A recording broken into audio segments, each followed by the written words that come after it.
இப்போ 2025ல internet use பண்ணாம யாருங்க இருக்கா? பட் உங்கள எத்தன பேருக்கு இன்டர்நெட் எப்படி ஒர்க் ஆகுதுன்னு தெரியும்?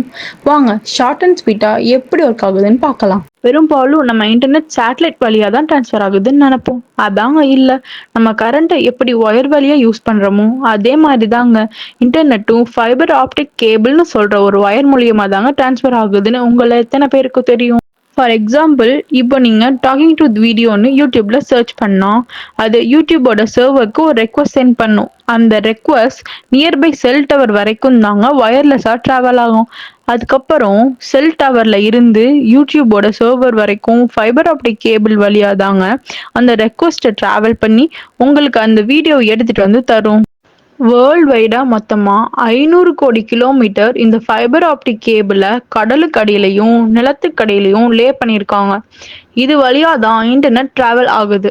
ஒரு இன்ட்ரெஸ்டிங் ஃபேக்ட் என்னன்னா, வேர்ல்ட் வைடா இருக்கிற ஃபைபர் ஆப்டிக் கேபிளை வச்சு நம்ம எர்த்தை சுத்தினா மோர் தென் 100 டைம்ஸ் சுத்தலாங்க.